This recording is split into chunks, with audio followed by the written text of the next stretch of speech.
What's up, ladies and gentlemen? Welcome back to The Good, the Bad and the Stupid. It's Monday the 4th of January. Happy New Year. It's the first video and podcast of the new year. Last one I've done for a while, and the last video and podcast that I did, if you were listening, you probably noticed that I didn't even sign off and say Happy Christmas and I'll see you in the new year. Because I thought I was going to be doing videos during the Christmas week, so I actually didn't get round to doing any, and I do apologise, but I took the executive decision once I missed one to take the week off and come back fighting fit in the new year.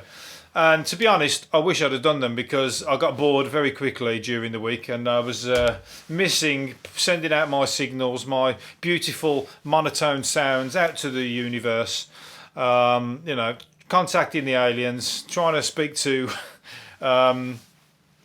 all you interesting, intelligent people that listen to my unintelligent rants on the podcast. But anyway, there's videos on YouTube as well. Don't forget that. So we're back, and there's not much going on. So there's not much to tell you. Apart from we're in tier 4 at the moment. I'm in tier 4. Most of the country's now in tier 4. And guess what?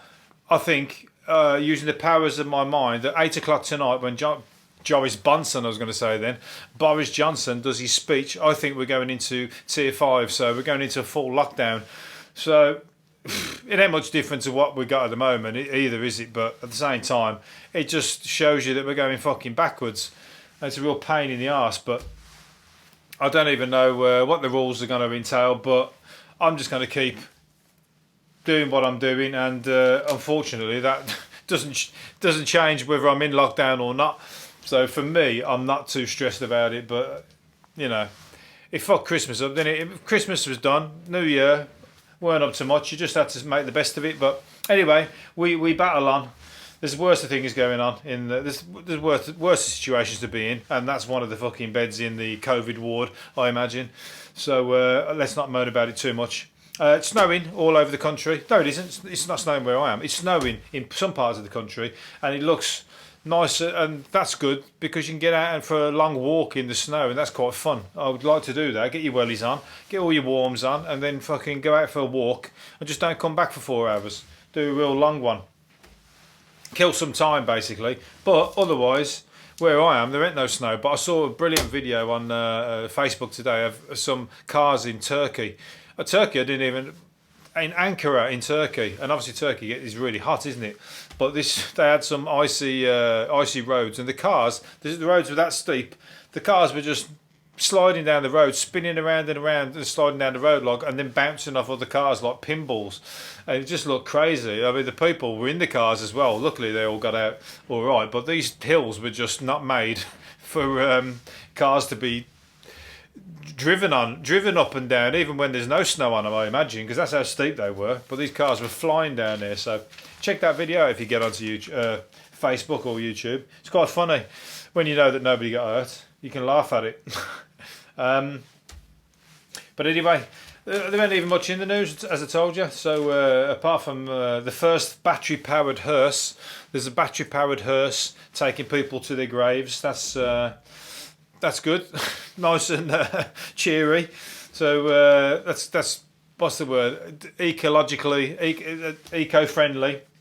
If you're off to, the best way is to how would the is being cremated eco-friendly? I'm sure, but you got to be eco-friendly. You got to be. I like the eco-friendly side of them coffins that are like a tree.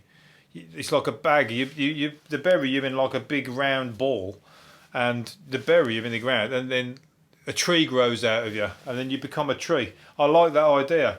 And you think about it, where all these hills where they have to replant trees and stuff for the environment to get more air and more things to battle against carbon monoxide.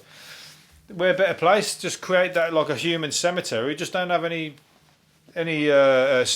cemetery stones. Just have a carving on the tree, what your name and where you are, and people can go to your tree and talk to the tree, and it's like talking to you because it's life in it.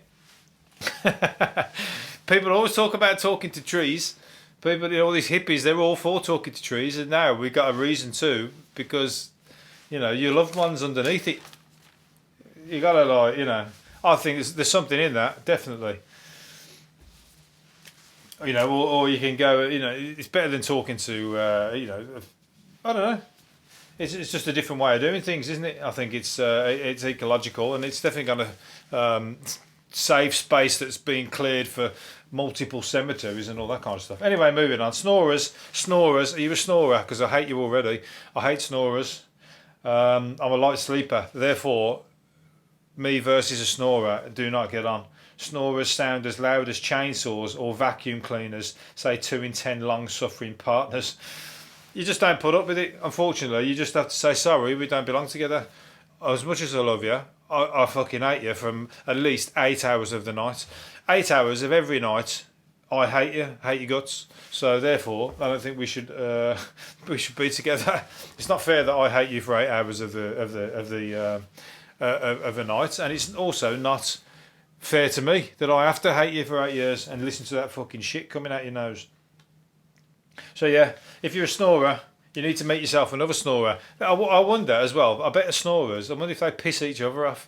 You know, because one's going to keep the other one awake, or whoever drops off first. So then the other one is like, fucking hell, you listen to that racket that you make. And then when he falls asleep, the other one, fucking hell, they're snoring that you come again, no way. And then you have to deny, no way do I sound anything like you. You get into a slanging match, wouldn't you? You start tape recording each other, going, look, this is you, playing you back. That's it, I fucking hate you, and I hate you. We both hate each other. There's a relationship that ain't going to last as well. Cavemen made mysterious woolly-shaped objects out of Play-Doh made from mammoth ivory in Siberia, boffins found.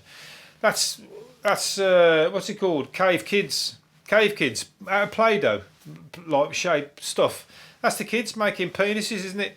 Of course, do you not think that even, you know, we do it? I told you, look for these. There's got to be drawings on the cave walls with penises, or you know, like big cavemen, drawings of cavemen with massive dongas and all that kind of stuff. That's the cave kids getting busy on the wall, and it's humorous. Or teenagers, because you know, even all the way back to the cavemen, they're going to find it funny because it's just not. It's a weird thing that's swinging from your body. So of course you're going to find it funny, and everyone's going to laugh at each other's and all that kind of stuff. So there's got to be. I'd love to see it. I'm going to have to have a look and search where these cave drawings are, and create a what's it called? Straight away, sex tourism right there. You get sex tourists, or definitely you'll get you know. What's the word? Immature, childish humour adults who will go and find that funny. We've got to go to the cave drawings with the big penises, or the penis drawings. That's hilarious. They did them 2 million years ago. You know, if you're going to go and see a bowl that somebody made 2 years ago, you're definitely going to go and see a dick pic from 2 million years ago. Anyway, hard up millennials are buying hot water blankets. They're going, well, it's a good idea because they work, don't they? I always remember our nan having to tuck us in the hot water blanket. It was too hot sometimes. It was like too toasty. But the millennials are getting into it to save money on heating bills. 18 to 34-year-olds going, what about the old hot water bottle? That's just as good. Get yourself a funky hot water bottle, not one of the plastic, horrible-looking 1970s jobs, and definitely don't get a second-hand one from the 1970s that's been used. That is hard up. But you can get a nice funky one. You get one that's like, you know, some crazy design. You get some that's like, you know, look like a cow or something like that. I don't know. What else? What would warm you up? Or a warm animal. Just got a big furry back or something like that. Put that one in your bed. It'll warm your bed up. Hot water bottles. Good business idea for somebody out there. Anybody who's thinking of how can I make money during the lockdown, or how could come up with a good idea, there's a good one for you. Make hot water bottles, because eating bills are getting too much. People are now feeling the squeeze. Lots of funky design. I'm sure it's been done on a few, but you only got to come up with a better idea. Anyway, and here's some. Joe Wicks has made £9 million in a week with a new app that he's done. Joe Wicks, if anyone doesn't know Joe Wicks is at the minute, he's like, everybody knows who he is. If you've done a HIIT class, hit class on YouTube. You'll probably find him there. He's good.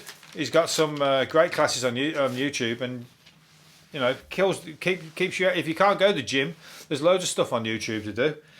You can do them all day. Fucking, you got to keep yourself busy, haven't you? So you might as well get fit.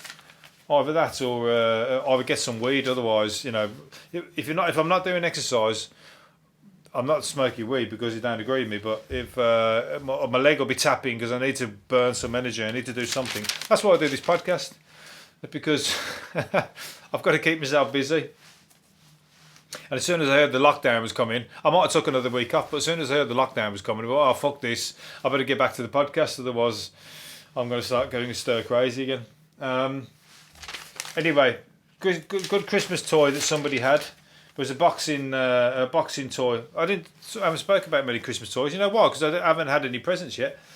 I haven't seen anybody to exchange. I haven't done the present exchange because I'm in different towns and that, so we haven't done any drop-offs. So the only Christmas present I've had is what I bought for myself. I can't remember what that was. That's how good it was. I can't remember what it was.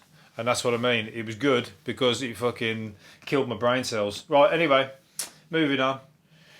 Fighting toy Christmas presents. I don't even know what it is. It's a boxing match. There's two boxing figures and they're punching each other.